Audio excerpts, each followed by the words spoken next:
दोस्तों, बहुत पुराने समय की बात है। किसी जंगल में बरगद का एक पेड़ था और उसी पेड़ पर एक हंस अपनी पत्नी हंसिनी के साथ रहा करता था। एक दिन हंस ने पूछा, तुम कहाँ थी? मैं बड़ी देर से तुम्हारा इंतजार कर रहा हूँ। इस पर हंसिनी कहने लगी, अरे स्वामी, मैं अपनी एक सहेली से मिलने के लिए चली गई थी। इतना सुनकर हंस बड़ा उदास हो गया, लेकिन हंसिनी को इससे कोई फर्क नहीं पड़ा, बल्कि वह तो स्वादिष्ट भोजन को देखकर बहुत खुश हो गई और बड़े ही प्रेम से सारा भोजन चट कर गई। भोजन करने के बाद वह अपने पति हंस से कहती है, स्वामी, मजा आ गया। मेरी इच्छा है कि आप कल भी ऐसे ही स्वादिष्ट भोजन लेकर आएं, जिससे मेरा मन भर जाए। इतना कहकर हंसिनी सोने चली गई। हंस को रात भर नींद नहीं आई। हंस रात भर सोचता रहा कि उसकी पत्नी ने उसे झूठ क्यों कहा। सुबह हुई तो हंस अपने मित्र कोयल से मिला और बड़े ही दुख के साथ उसे सारी घटना बता दी। तब कोयल कहने लगा, मित्र, क्या जमाना आ गया है।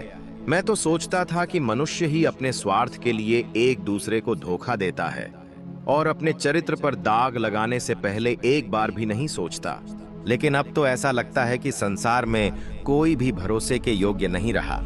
दोस्तों, हंस बड़ा ही भोला भाला था। उसने कहा, मित्र कोयल, धोखा? कैसा धोखा? मैं समझा नहीं। इस पर कोयल कहने लगा, मित्र, तुम बहुत भोले भाले हो। मैं तुम्हें एक स्वार्थी मनुष्य की कहानी सुनाता हूँ और उस कहानी को सुनने के बाद तुम्हें स्वार्थ क्या होता है और धोखा क्या होता है, यह पूरी तरह से समझ में आ जाएगा। हंस कहने लगा कि ठीक है मित्र, आप कहानी सुनाइए। तभी कोयल कहानी सुनाते हुए कहता है, बहुत समय पहले की बात है। एक नगर जो कि नदी के किनारे बसा हुआ था, उसका नाम था चंद्रगढ़। उस नगर में एक बड़ा ही दयावान राजा रहता था और वह राजा अपनी रानी से बहुत प्रेम करता था। एक दिन राजा के राजमहल में रानी को एक बेटा हुआ। इसी खुशी में राजा ने अपने दरबार में नृत्य का आयोजन किया और इस नृत्य सम्मेलन में भाग लेने के लिए गांव से कुछ लड़कियां आ गईं। शाम का समय था, नृत्य कला का आयोजन चल रहा था। तभी राजा की नजर अचानक एक सुंदर लड़की पर पड़ी, जिसका नृत्य देखकर राजा उस पर मोहित हो गया। फिर राजा ने मंत्री से कहकर अपने विवाह का प्रस्ताव उस लड़की के सामने रखवाया। वह लड़की विवाह के लिए तैयार हो गई और कुछ दिनों बाद राजा ने उस लड़की से विवाह कर लिया। इस तरह अब राजा की दो रानियां हो गईं। कुछ सालों के बाद सबसे छोटी रानी के दो पुत्र हुए। इस तरह बड़ी रानी का एक पुत्र और छोटी रानी के दो पुत्र हो गए। दोस्तों, धीरे धीरे समय इसी तरह व्यतीत होता गया और राजा के तीनों पुत्र बड़े हो गए। राजा महाराजाओं को जंगल में शिकार खेलने का शौक हुआ करता था, तो राजा के तीन बेटों में से एक बड़ा बेटा एक दिन अपने घोड़े पर सवार होकर जंगल में शिकार खेलने के लिए निकल गया। जंगल में शिकार करते करते पूरा दिन बीत गया, परंतु उसके हाथ एक भी शिकार नहीं लगा। वह थक हार कर घर लौटने ही वाला था कि तभी अचानक घने जंगल से एक पागल इंसान उसके सामने आ गया। उसने बहुत ही अजीब और फटे पुराने कपड़े पहने हुए थे और उसका व्यवहार भी बड़ा विचित्र लग रहा था। वह भोजन की तलाश में इधर उधर भटक रहा था और उसके कंधे पर एक तोता बैठा हुआ था। उस इंसान और तोते के बीच में बहुत गहरी दोस्ती थी, क्योंकि अब वही तोता उसका एकमात्र सहारा था। फिर राजकुमार अपने थैले में से रोटी निकालकर उस पागल व्यक्ति को दे देता है। पागल व्यक्ति रोटी को देखते ही लपक कर खाने लगता है।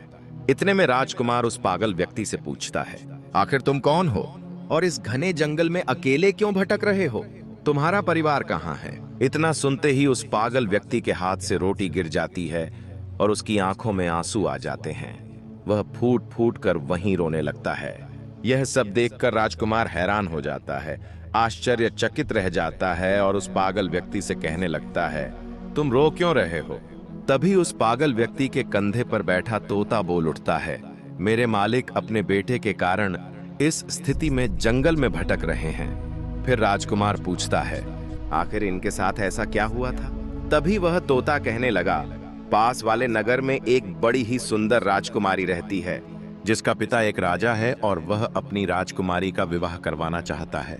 राजकुमारी भी विवाह के लिए तैयार है, लेकिन उसकी एक शर्त है कि वह उसी इंसान से विवाह करेगी जो उसके एक प्रश्न का सही उत्तर देगा, और यदि वह व्यक्ति उस प्रश्न का उत्तर नहीं दे पाया तो उसका सिर कटवा दिया जाएगा। मेरे मालिक का एक पुत्र था जो उस राजकुमारी से विवाह करने की आशा में उसके दरबार में पहुंचा। लेकिन वह राजकुमारी के प्रश्न का उत्तर नहीं दे सका और उसकी मृत्यु हो गई। मेरे मालिक इस सदमे को बर्दाश्त नहीं कर पाए, क्योंकि वह उनका इकलौता पुत्र था।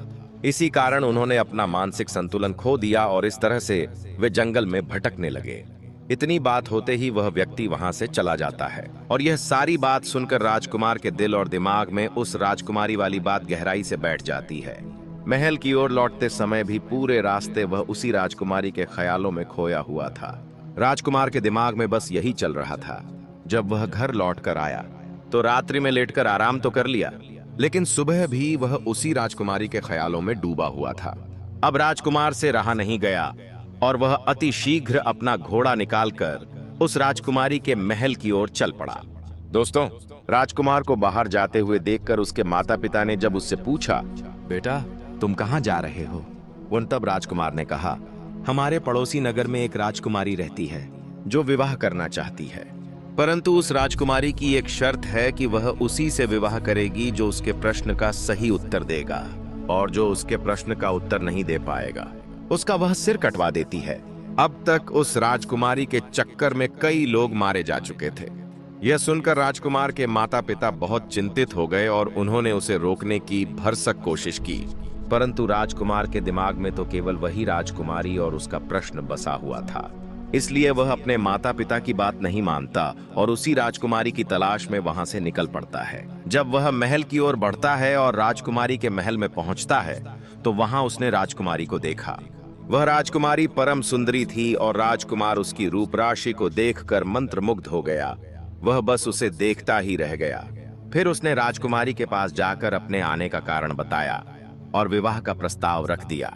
तब राजकुमारी कहने लगी, मैं विवाह करने के लिए तैयार हूं, लेकिन आपको पहले मेरे एक प्रश्न का उत्तर देना होगा, तभी मैं आपसे विवाह कर पाऊंगी, और अगर आप मेरे प्रश्न का उत्तर नहीं दे पाए तो आपका सिर कटवा दिया जाएगा।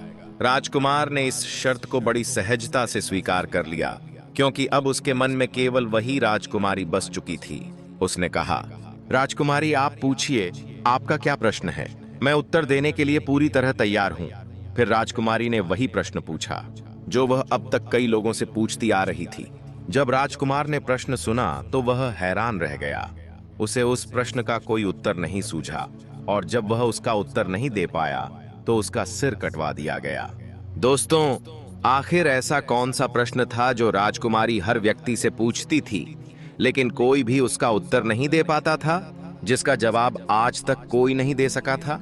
उधर राजमहल में सभी लोग राजकुमार की वापसी का इंतजार कर रहे थे, लेकिन जब वह घर लौटकर नहीं आया तो मंझले राजकुमार ने विचार किया कि वह उस राजकुमारी के पास जाकर अपने बड़े भाई का पता लगाएगा। वह अपने घर वालों से अनुमति लेकर उस राजकुमारी के महल की ओर चल पड़ा, लेकिन जैसे ही राजकुमारी उसके सामने आई तो वह राजकुमार भी उसके सुंदर रूप को देखकर मोहित हो गया और मन ही मन सोचने लगा, यह कितनी सुंदर स्त्री है, काश मैं इससे विवाह कर पाता। लेकिन फिर भी राजकुमार ने राजकुमारी से पूछा, मेरे बड़े भाई कहाँ हैं? इस पर राजकुमारी ने कहा, मुझे इसके बारे में कुछ भी पता नहीं है। यह सब बातें सुनकर वह राजकुमार सोच में पड़ गया, और तभी राजकुमारी राजकुमार से कहती है, क्या सोच रहे हो? राजकुमारी की बात सुनकर वह राजकुमार कहता है, आप कितनी सुंदर हैं, मैं आपसे विवाह करना चाहता हूँ। इस पर राजकुमारी कहती है, मैं आपसे विवाह तो कर लूंगी, लेकिन पहले मेरी एक शर्त है, आपको मेरे प्रश्न का उत्तर देना होगा। यदि आपने मेरे प्रश्न का सही उत्तर दे दिया तो मैं आपसे विवाह कर लूंगी, लेकिन यदि आप उत्तर नहीं दे पाए तो आपका सिर कटवा दिया जाएगा। राजकुमार कहता है, ठीक है, मुझे आपकी शर्त मंजूर है, आप अपना प्रश्न पूछिए। लेकिन मंझला राजकुमार भी उस प्रश्न का उत्तर नहीं दे पाया और उसका भी सिर कटवा दिया गया। दोस्तों, इस तरह से उस राजकुमारी से विवाह करने के चक्कर में राजा के 3 बेटों में से 2 बेटों के सिर कटवा दिए गए। अब बचा केवल सबसे छोटा बेटा। वह भी अपने घोड़े को लेकर राजकुमारी के महल की ओर निकल पड़ता है। उसके माता पिता उसे बहुत रोकते हैं, लेकिन छोटा जो राजकुमार था वह अपने माता पिता से कहता है, हम उस हत्यारिन राजकुमारी से अपने भाइयों का बदला लेने जा रहे हैं, और जब तक मैं उससे बदला नहीं ले लूंगा तब तक वापस नहीं आऊंगा। या तो मैं उस हत्यारिन से प्रतिशोध लेकर लौटूंगा, अन्यथा आप यह समझ लेना कि आपका कोई बेटा ही नहीं था। राजकुमार के माता पिता ने उसे रोकने की बहुत कोशिश की, लेकिन वह प्रतिशोध की आग में जलता हुआ राजकुमारी से बदला लेने के उद्देश्य से सीधे उसके महल की ओर निकल पड़ता है। दोस्तों, रास्ते में जाते जाते उस लड़के ने विचार किया कि जैसे मेरे दोनों भाई मारे गए हैं, अगर मैं भी वैसे ही मारा गया तो मैं अपने प्रतिशोध का बदला कैसे ले पाऊंगा, लेकिन मैं जाऊंगा तो जरूर। कुछ सोचने समझने के बाद उसने क्या किया कि राजकुमारी के महल से थोड़ी दूरी पर एक बगीचा पड़ता था। उसने अपने घोड़े को वहीं छोड़ दिया और स्वयं उस बगीचे के अंदर चला गया। राजकुमारी वसुंधरा अक्सर उस शांत वातावरण में विश्राम करने के लिए वहीं आती थीं। उसी बगीचे में एक सरोवर था और उस सरोवर के किनारे वह राजकुमार आम व्यक्ति की तरह सामान्य वेशभूषा में जाकर खड़ा हो गया। जब वह सरोवर के पास खड़ा था, तभी राजकुमारी वसुंधरा अपनी कुछ सहेलियों के साथ उसी बगीचे में आ पहुंची। कुछ समय बाद राजकुमारी ने अपनी एक सहेली से कहा, हमें पानी लाकर दो, बहुत तेज प्यास लगी है। राजकुमारी की यह बात सुनकर उसकी एक सहेली हाथ में बर्तन लेकर उसी सरोवर के पास जल लेने के लिए जाती है, जहां वह राजकुमार पहले से ही खड़ा था। जब राजकुमारी की सहेली रूपाली उस राजकुमार को देखती है, तो उसके रूप और व्यक्तित्व को देखकर वह मोहित हो जाती है। सरोवर से जल भरकर वह राजकुमारी वसुंधरा को पानी पिलाती है और फिर तुरंत वापस उसी सरोवर के पास लौट जाती है। वहां जाकर वह उस व्यक्ति यानी राजकुमार से कहती है, आप कौन हैं और यहाँ क्या कर रहे हैं? मैंने आपको पहली बार देखा है, लेकिन आपके रूप को देखकर मैं आप पर मोहित हो गई हूँ और मैं आपसे विवाह करना चाहती हूँ। यह सुनकर राजकुमार कहता है, ठीक है, लेकिन पहले यह बताइए कि आप कौन हैं? तब वह लड़की कहती है, मैं इस राज्य की राजकुमारी वसुंधरा की सहेली हूँ और मेरा नाम रूपाली है। यह सुनकर राजकुमार सोचता है कि यह तो उसी राजकुमारी की घनिष्ठ सहेली है, इसके माध्यम से ही मैं राजकुमारी के रहस्य को जान सकता हूँ।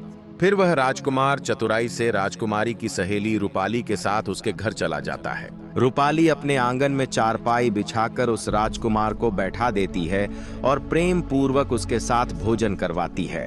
फिर वह मुस्कुराते हुए कहती है, आप क्या सोच रहे हैं? आप मुझ पर विश्वास कीजिए, मैं आपको कभी धोखा नहीं दूंगी, क्योंकि मैं आपके रूप और स्वभाव पर पूरी तरह से मोहित हो चुकी हूँ। मैं आपसे प्रेम करने लगी हूँ। जब राजकुमार यह सब बातें सुनता है, तो उसकी आंखों से आंसुओं की धारा बहने लगती है और वह रोने लगता है। भावुक होकर वह कहता है, मैं सरोवर के किनारे यूं ही नहीं घूम रहा था, बल्कि इसका एक बड़ा कारण है। तुम्हारी जो राजकुमारी वसुंधरा है, वह बहुत ही निर्दयी और हत्यारिन है। उसने अब तक अनेकों युवकों के सिर कटवा दिए हैं और उन्हीं में मेरे 2 बड़े भाई भी शामिल हैं। मैं अपने भाइयों की हत्या का बदला लेने आया हूँ। इसीलिए मैं यह जानना चाहता हूँ कि वह राजकुमारी आखिर ऐसा कौन सा सवाल पूछती है जिसका उत्तर कोई नहीं दे पाता। तभी रूपाली कहती है, वह तो हम आपको बता देंगे, लेकिन इससे पहले आप हमसे वादा कीजिए कि आप हमसे विवाह करेंगे। राजकुमार उसकी बात मान लेता है। इस तरह से रूपाली ने एक ओर तो राजकुमार से विवाह का वादा ले लिया, लेकिन दूसरी ओर उसके मन में यह भय भी था कि यदि वह राजकुमार को राजकुमारी के पास जाने देगी, तो कौन जाने वह जीवित लौटकर आएंगे भी या नहीं। फिर राजकुमार ने रूपाली से कहा, मैं तुमसे विवाह अवश्य करूंगा, लेकिन पहले मुझे अपने भाइयों की हत्या का बदला लेना है। जब राजकुमार ने इतना कहा, तो रूपाली को उस पर पूर्ण विश्वास हो गया। फिर उसने राजकुमार को राजकुमारी वसुंधरा के रहस्य के बारे में बताना शुरू किया। रूपाली ने कहा कि वह राजकुमारी हर व्यक्ति से केवल एक ही प्रश्न पूछती है, चंद्र सरोवर की क्या कहानी है? तब राजकुमार ने रूपाली से कहा, अगर तुम्हें प्रश्न पता है तो इसका उत्तर भी जरूर पता होगा, कृपया मुझे इसका उत्तर बता दो। लेकिन रूपाली तुरंत हाथ जोड़कर कहती है, यदि मुझे उत्तर के बारे में कुछ भी पता होता तो मैं आपको अवश्य बता देती। फिर वह कहती है, राजकुमारी के राज्य में एक साधु रहता है, केवल उसी को चंद्र सरोवर की कहानी का पता है। उसी साधु ने ही राजकुमारी को यह सलाह दी है कि यदि कोई भी व्यक्ति विवाह के लिए प्रस्ताव रखे तो उससे चंद्र सरोवर की कहानी पूछना। रूपाली यह भी बताती है कि दरअसल राजकुमारी को खुद भी उस कहानी के बारे में कुछ नहीं पता, लेकिन फिर भी वह हर व्यक्ति से वही प्रश्न करती है। क्योंकि वह साधु से प्रेम करती है और उसी की बात मानती है। यह सब सुनकर राजकुमार ने कहा, चलो ठीक है, तुमने हमारा काम थोड़ा आसान कर दिया है। अब हम जाकर पहले चंद्र सरोवर की कहानी के बारे में पता करते हैं कि इस कहानी का क्या मतलब है। आप यहीं पर मेरा इंतजार करिए और हम लौटकर वापस जरूर आएंगे। तभी रूपाली कहती है, राजकुमार, चंद्र सरोवर की कहानी कहाँ मिलेगी? मैं आपको यह भी बता सकती हूँ, लेकिन वहां से जिंदा लौटना मुमकिन नहीं है। वहां आप जिंदा नहीं बच पाओगे, और यदि पहुंच भी गए तो वापस नहीं लौट पाओगे। राजकुमार कहने लगा, क्यों नहीं लौट पाएंगे? तभी रूपाली कहने लगी, रास्ते में बहुत खतरा है, इसलिए आप वहां मत जाइए। इस जिद को छोड़ दीजिए, आप अपने भाइयों का बदला नहीं ले पाओगे। आप हमारे साथ विवाह कर लीजिए और बदला लेने के बारे में भूल जाइए। इस पर राजकुमार कहता है, चाहे रास्ते में कितनी भी कठिनाई क्यों न हो, कितना भी संकट क्यों न आए, लेकिन मैं जाऊंगा जरूर और अपने भाइयों का बदला जरूर लूंगा। तभी रूपाली कहती है, अब हम चाहे इसे कितना भी रोकने की कोशिश करें, लेकिन यह नहीं रुकेगा। फिर रूपाली ने खुद एक घोड़ा और एक तलवार राजकुमार के हाथ में दिया और कहा, यह घोड़ा और तलवार तुम्हारे बहुत काम आएंगे, इसलिए आप एक काम करना, यहाँ से ठीक पश्चिम दिशा की ओर जाना। जब आप पश्चिम दिशा में आगे बढ़ेंगे तो आपको एक गुफा दिखाई देगी। उसी गुफा में एक शेर रहता है। उस शेर से आपको डरना नहीं है, क्योंकि वह शेर बूढ़ा हो चुका है और इस कारण अब वह शिकार नहीं कर पाता, बहुत भूखा रहता है। जब आप उसके पास जाओ तो इस तलवार की मदद से रास्ते में उसके लिए कुछ भोजन लेते जाना, और जब वह शेर गुफा से बाहर आए तो उसके सामने वह खाना रख देना। वह उस भोजन को खाकर तुम्हारी मदद जरूर करेगा। बस इतना ध्यान रखना कि जब आप जंगल में थोड़ा आगे बढ़ोगे तो आप समुद्र के किनारे पहुंच जाओगे। वहां से आगे आपको समुद्र के उस पार जाना होगा। इतना कहकर रूपाली ने राजकुमार को विदा कर दिया और राजकुमार पश्चिम दिशा की ओर जंगल में निकल पड़ा। अब वह राजकुमार धीरे धीरे जंगल की तरफ बढ़ने लगा। रूपाली के अनुसार उसे एक शेर की गुफा मिली, वही बूढ़ा शेर जिसके बारे में रूपाली ने राजकुमार को पहले ही बता दिया था। राजकुमार ने बिल्कुल उसी के बताए अनुसार उस शेर के सामने कुछ भोजन रख दिया, क्योंकि शेर बहुत भूखा था। कई दिनों से उसने कुछ खाया नहीं था। वह खाना देखते ही बहुत प्रसन्न हो गया और लपक कर उस भोजन को खाने लगा। राजकुमार देखता है कि अब तो शाम हो चुकी है। धीरे धीरे ठंड भी लगने लगी और चारों ओर हल्का अंधेरा छाने लगा। वह क्या करता है, आसपास से कुछ लकड़ियां लाकर गुफा के सामने इकट्ठा करता है और आग जला देता है। उसी आग के पास आकर वह शेर भी राजकुमार के बगल में बैठ जाता है। राजकुमार उस शेर को धीरे धीरे सहलाने लगता है। कुछ समय बाद राजकुमार को नींद आ जाती है और वह वहीं गुफा के पास सो जाता है। अगली सुबह जब सूरज की किरणें जंगल में फैलती हैं तो राजकुमार जागता है। अब वह उस शेर के साथ जंगल में पश्चिम दिशा की ओर आगे बढ़ने लगता है। चलते चलते राजकुमार को आगे कई मुसीबतों का सामना करना पड़ता है। कई तरह के जानवर उसके सामने आते हैं, लेकिन उस बूढ़े शेर की दहाड़ से सभी जानवर डरकर भाग जाते हैं। इसी तरह राजकुमार उस बूढ़े शेर के साथ चलते चलते समुद्र के किनारे पहुंच जाता है। वह देखता है कि समुद्र के किनारे एक पुरानी लकड़ी की नाव पड़ी है। राजकुमार जल्दी से उस नाव में बैठ जाता है और समुद्र के उस पार चंद्र सरोवर की कहानी की तलाश में निकल पड़ता है। ठीक 8 दिन बाद वह समुद्र पार करके एक नगर में पहुंचता है।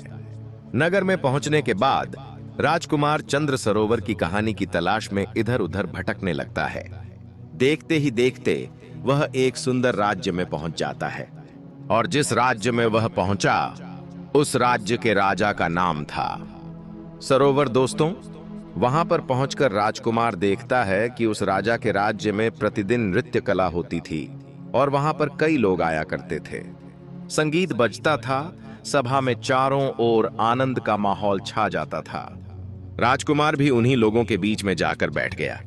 तभी राजा की नजर उस राजकुमार पर पड़ गई और राजा ने सभा के अंत में उसे बुलवाया। राजा ने उससे कहा, आप इस राज्य के निवासी नहीं लगते। इससे पहले आपको यहाँ कभी देखा नहीं गया। कौन हो तुम और यहाँ किस उद्देश्य से आए हो?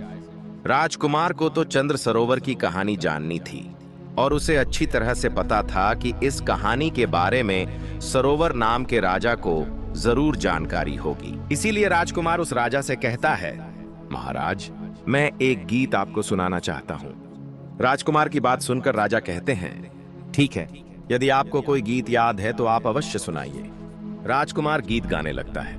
उस राजकुमार ने इतना सुंदर गीत सुनाया कि पूरी सभा खड़ी हो गई और उसके गीत को सुनकर सारी सभा वाह वाह करने लगी। राजा खुशी के मारे बहुत प्रसन्न हो गया। उसने हर्षित होकर राजकुमार से कहा, तुम्हारे संगीत से मैं अत्यंत प्रसन्न हुआ हूं। यदि तुम चाहो तो मुझसे कुछ भी मांग सकते हो। इस समय जो भी मांगोगे मैं तुम्हें अवश्य दूंगा, यह मेरा वचन है।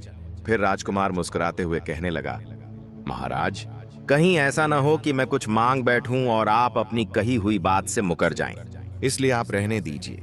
यह सुनकर राजा हंसते हुए बोला, नहीं नहीं, तुम मांगो, जो भी मांगोगे मैं अवश्य दूंगा, इसलिए जो भी तुम्हारी इच्छा हो वह बेहिचक कहो। अब राजकुमार ने कहा, महाराज, मुझे कुछ भी नहीं चाहिए, मुझे केवल आप चंद्र सरोवर की कहानी बता दीजिए। इतना सुनते ही राजा सरोवर के चेहरे का रंग फीका पड़ गया। उसके माथे पर पसीना छलक आया। वह घबराते हुए बोला, यह तुमने क्या मांग लिया? तुम मुझसे मेरा पूरा साम्राज्य मांग लेते तो वह मैं खुशी खुशी दे देता, लेकिन तुमने मुझसे यह कैसा सवाल पूछ लिया है। राजा ने कहा, यह कहानी मैं जानता तो हूं, लेकिन मैं तुम्हें सुना नहीं सकता। तभी राजकुमार बोला, महाराज, कुछ ही समय पहले आपने स्वयं कहा था कि मैं जो भी मांगूंगा आप मुझे देंगे, इसीलिए आपसे विनती है कि आप केवल मुझे चंद्र सरोवर की कहानी सुना दीजिए। आखिर इसमें ऐसा क्या रहस्य है? अब महाराज अपने ही वचन में फंस जाते हैं। वह कुछ क्षण चुप रहने के बाद धीरे धीरे बोले, यदि तुम्हारी यही अंतिम इच्छा है तो मैं तुम्हें चंद्र सरोवर की कहानी सुना दूंगा, लेकिन याद रखना, जैसे ही कहानी समाप्त होगी तुम्हारा सिर धड़ से अलग कर दिया जाएगा। यदि तुम इस शर्त पर सहमत हो तो मैं कहानी सुनाना शुरू करता हूं। राजकुमार ने साहस के साथ उत्तर दिया, ठीक है महाराज, आप मेरा सिर कटवा लेना पर कहानी अवश्य सुनाना। महाराज बोले, ठीक है, हम तुम्हें कहानी अवश्य सुनाएंगे। फिर उन्होंने अपने मंत्री और सैनिकों को इशारा किया। मंत्री और सैनिक धीरे धीरे राज की ओर ले जाने लगे और राजकुमार वहीं पर बैठा हुआ यह सब कुछ देख रहा था। जब मंत्री और नौकर कारावास से लौटकर आते हैं तो उनके साथ एक बहुत ही सुंदर युवती होती है, लेकिन उसके शरीर पर फटे पुराने कपड़े होते हैं, हाथों में हथकड़ियां और पैरों में बेड़ियां पड़ी होती हैं। वह ठीक से चल भी नहीं पा रही थी। राजा के नौकर उसे मारते हुए, उस पर कोड़े बरसाते हुए उसे घसीट कर राजा के सामने लाकर खड़ा कर देते हैं। राजकुमार यह दृश्य देखकर चौंक जाता है और आश्चर्य से पूछता है, महाराज, यह सब क्या हो रहा है? मेरी तो कुछ समझ में नहीं आ रहा है। तभी महाराज गहरी सांस लेते हुए कहते हैं, तुम जानना चाहते थे कि चंद्र सरोवर की कहानी क्या है, तो सुनो। सरोवर मेरा नाम है और चंद्र इस लड़की का नाम है जो इस समय तुम्हारे सामने हथकड़ियों और बेड़ियों में जकड़ी खड़ी है। राजकुमार एकदम सन्न रह गया। वह फिर धीमे स्वर में बोला, महाराज, इसका मतलब चंद्र और सरोवर की कहानी आपकी अपनी कहानी है? राजा ने सिर झुकाकर उत्तर दिया, हाँ, यह मेरी ही कहानी है। जब मैं नवयुवक था, जवान था, तब एक बार मैं जंगल में शिकार खेलने गया था। उसी जंगल में एक तालाब के किनारे यह लड़की चंद्र अपनी सहेलियों के साथ बैठी हुई थी। जब मैं घूमते घूमते तालाब के पास पहुंचा तो मेरी नजर अचानक इस लड़की पर पड़ी। उसे देखते ही मैं उस पर मोहित हो गया। जब इसने मुझे देखा तो शायद यह भी मुझ पर मोहित हो गई। मैं तो इसके रूप का दीवाना हो गया। क्या बताऊं, उसे देखकर मेरी जुबान जैसे बंद हो गई। मैं कुछ कह ही नहीं पाया। पर तभी इस लड़की ने ही मुझे पास बुला लिया और पूछा, आप कौन हैं? कहां से आए हैं और यूं क्या देख रहे हैं? मैंने थोड़ी उलझन में धीमे स्वर में उत्तर दिया, मेरा नाम सरोवर है और अगर आप जानना चाहती हैं कि मैं क्या देख रहा हूं तो सुनिए। आप इतनी खूबसूरत हैं कि जी चाहता है बस आपको ही देखता रहूं। इससे पहले कि मैं और कुछ पूछता या कहता, इस लड़की ने मुझसे ही सवाल कर लिया, क्या आप मुझसे विवाह करेंगे? जो बात मेरे दिल में थी वही इसने कह दी। उसकी बात सुनकर मैं बहुत प्रसन्न हो गया। फिर वह मुझे अपने साथ अपने घर ले गई और अपने माता पिता से कहने लगी, अगर मैं विवाह करूंगी तो केवल इसी युवक से करूंगी, अन्यथा मैं जीवन भर कुंवारी ही रहूंगी या प्राण त्याग दूंगी। उसकी माँ और पिता ने उसे बहुत समझाया। उन्होंने कहा, बेटी, इस युवक के घर परिवार का कोई पता नहीं है, ये कहाँ के रहने वाले हैं हमें नहीं मालूम। हम कैसे तुम्हारा विवाह एक अजनबी से कर सकते हैं? पर वह लड़की, उसने तो जैसे कोई ठान ही लिया था। वह बार बार अपने माता पिता से विनती करने लगी। धीरे धीरे उसने खाना पीना भी छोड़ दिया। उसकी जिद और तप के आगे अंततः उसके माता पिता मजबूर हो गए। उन्होंने हार मानकर कहा, अगर यही तुम्हारी अंतिम इच्छा है तो हम विवाह के लिए तैयार हैं। कुछ समय बाद उसका विवाह मुझसे हो गया। जब उसकी विदाई हुई और वह मेरे साथ घर लौट रही थी तो वह बड़ी प्रसन्न थी। रास्ते भर वह मुझसे कहती रही, मुझे मेरे मनचाहे पति मिले हैं। मैं खुद दुखी रह सकती हूं लेकिन आपको कभी दुखी नहीं होने दूंगी। मैं चाहे संकट में पड़ जाऊं लेकिन आप पर कोई आंच नहीं आने दूंगी। और मैं अपने पति धर्म का पालन करते हुए उससे हमेशा लगाव बनाए रखा। हम जब अपने महल पहुंचे तो वह मेरे प्रति बहुत प्रेम दिखाने लगी। धीरे धीरे हम भी उसके प्रेम में इतने डूब चुके थे कि सब कुछ भूलने लगे। हम राज दरबार का कामकाज भी समय से पहले निपटाकर सीधे घर लौट आते थे। कुछ दिनों तक यह सब ऐसे ही चलता रहा। फिर एक दिन जब मैं रोज की तरह घर लौटा और उसके पास गया तो पता नहीं क्यों मुझे अचानक बहुत तेज नींद आ गई। ऐसा रोज होने लगा। मैं घर लौटता और अचानक नींद घेर लेती। लेकिन एक दिन जब मेरी नींद जल्दी खुल गई तो मैंने देखा कि मेरी पत्नी महल से बाहर जा रही है। उसके पीछे पीछे मैं भी चुपचाप निकल पड़ा। तभी मैंने देखा वह स्त्री जंगल की ओर जा रही थी और वहां एक साधु के साथ बैठकर हंस हंस कर बातें कर रही थी। यह दृश्य देखकर मैं ठिठक गया। मन में विचार आया, क्या यह रोज का ही सिलसिला है या आज पहली बार ऐसा हुआ है?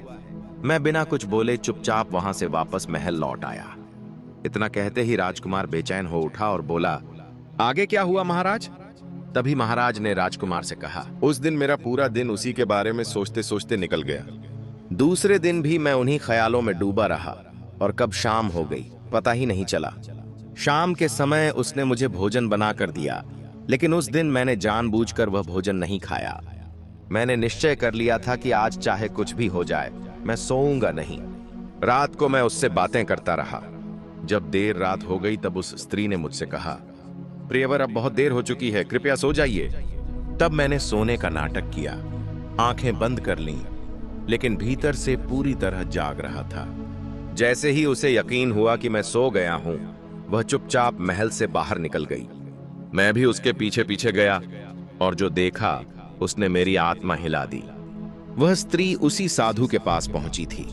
साधु उसके सामने खड़ा था और हाथ में डंडा लिए हुए गुस्से में बोल रहा था, आज आने में इतनी देर क्यों कर दी? कहां थी अब तक? वह स्त्री डरते हुए हाथ जोड़कर बोली, स्वामी क्षमा कीजिए, मेरे पति आज देर से सोए इसलिए आने में देरी हो गई। फिर उसने जो कहा वह सुनकर मेरी रूह कांप गई। वह बोली, लेकिन अगली बार ऐसा नहीं होगा। मैं उनके भोजन में जहर मिला दूंगी, उन्हें सदा के लिए सुला दूंगी और फिर आपके पास ही आ जाऊंगी। इतना सुनते ही मेरे शरीर में जैसे आग लग गई। मुझे बहुत तेज पसीना आने लगा और मैं कांपने लगा। लेकिन तभी उस साधु की नजर मुझ पर पड़ गई और तभी उस साधु ने उस स्त्री से कहा, उस पेड़ के पीछे कोई मुझे देख रहा है। फिर यह चंद्र नाम की स्त्री जो तुम्हारे सामने खड़ी है मेरी ओर देखती है और जोर से चिल्लाती है, यह तो मेरे पति हैं, आप इन्हें मार डालिए। बस फिर क्या था, मैं अकेला था और ये दोनों साधु और यह स्त्री मुझ पर टूट पड़े। उन्होंने मुझ पर आक्रमण कर दिया। हमारे बीच जोरदार लड़ाई छिड़ गई। मैं लड़ते लड़ते नीचे गिर पड़ा। उस साधु ने मुझे कसकर दबोच लिया और तभी यह स्त्री तलवार लेकर मेरे सीने पर चढ़कर बैठ गई। मैं पूरी तरह बेबस था, मौत बिल्कुल सामने खड़ी थी। तभी अचानक वह साधु न जाने क्यों मुझे छोड़कर वहां से भाग खड़ा हुआ। मुझे कुछ समझ में नहीं आया और ठीक उसी पल जब यह स्त्री मुझे तलवार से मारने वाली थी, मैंने एक झटके में उसे नीचे गिरा दिया और उसी तलवार से उसे बंदी बना लिया। उसे पकड़कर मैं अपने साथ यहां ले आया। इतना कहते कहते राजा थोड़ी देर के लिए शांत हो गए। तब राजकुमार ने धीरे से पूछा, महाराज, लेकिन उस साधु का क्या हुआ? राजा ने गहरी सांस ली और बोले, बाद में हमें जानकारी मिली कि वह साधु समुद्र के उस पार वसुंधरा नाम की एक राजकुमारी है, उसी के राज्य में जाकर के छिप गया है। तब राजकुमार को महाराज की पूरी बात समझ में आ गई। अब मैंने अपने वादे के अनुसार आपसे पूरी कहानी सुन ली है। अब आप भी अपने वचन के अनुसार सिर कटवाने के लिए तैयार हो जाइए। इतने में राजकुमार ने कहा, महाराज आप मेरा सिर अवश्य कटवा लीजिएगा, लेकिन उससे पहले कृपया मुझे यह बता दीजिए कि उस वसुंधरा नाम की राजकुमारी ने उस साधु को अपने राज्य में क्यों छिपाया और अब तक उसे क्यों बचा कर रखा है। राजा सरोवर इस प्रश्न का उत्तर नहीं दे सके। तब राजकुमार ने कहा, महाराज, इसका उत्तर मैं आपको देता हूँ। वह साधु उस राजकुमारी को अपने जाल में फंसाए हुए है। वह राजकुमारी उसके बहकावे में आकर अब तक कई निर्दोष लोगों के सिर कटवा चुकी है। इसीलिए मैं चंद्र और सरोवर की कहानी जानने के लिए आया था, ताकि उसे उसके किए की सजा दिला सकूं। राजकुमार ने महाराज को सारी बात विस्तार से बताई। राजकुमार की बात सुनकर महाराज भावुक हो गए और बोले, राजकुमार, तुमने मेरी आंखें खोल दी। मैं तुम्हारी नीयत और सत्य के लिए लड़ने की भावना से प्रभावित हूं, इसलिए मैं तुम्हारी जान नहीं लूंगा, बल्कि तुम्हें सम्मान पूर्वक विदा करूंगा। अब राजकुमार वापस उस वसुंधरा नाम की राजकुमारी के महल की ओर चल देता है। कुछ दिनों की कठिन यात्रा के बाद वह राजकुमारी वसुंधरा के महल में पहुंच जाता है। महल में पहुंचकर वह राजकुमारी से कहता है, मुझे आपसे विवाह करना है। राजकुमारी वसुंधरा उत्तर देती है, आपको पहले मेरे एक प्रश्न का उत्तर देना होगा, तभी मैं आपसे विवाह करूंगी। यदि आप मेरे प्रश्न का उत्तर नहीं दे पाए तो मैं आपका सिर कटवा दूंगी। राजकुमार को तो पहले से ही पता था कि राजकुमारी वसुंधरा कौन सा प्रश्न पूछने वाली है, इसलिए वह निडर होकर सारी शर्तें स्वीकार कर लेता है और कहता है, हाँ पूछो, तुम्हारा कौन सा प्रश्न है? मैं उत्तर देने के लिए पूरी तरह तैयार हूं, लेकिन तुम शायद मेरा उत्तर सुनकर अपने क्रोध पर काबू नहीं रख पाओगी। अब राजकुमारी वसुंधरा सोच में पड़ जाती है, आखिर ऐसा कौन सा उत्तर होगा जो मुझे क्रोधित कर देगा? लेकिन वह उस बात पर ध्यान नहीं देती और कहती है, आप उत्तर बताइए। क्योंकि राजकुमारी उस साधु के प्रेम में अंधी होती है, उसे राजकुमार की गंभीर चेतावनी का असर नहीं होता। तब राजकुमार धीरे से कहता है, ठीक है, सुनो, अब मैं तुम्हें चंद्र और सरोवर की पूरी कहानी सुनाता हूं। और जैसे ही कहानी पूरी होती है तो राजकुमारी कहने लगती है, ऐसा क्या था इस कहानी में जिससे मुझे क्रोध आना चाहिए था?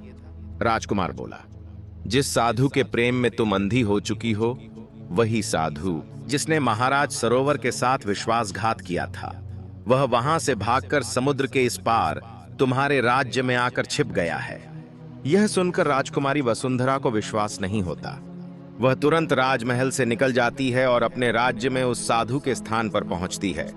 राजकुमार भी उसके पीछे पीछे वहां आता है।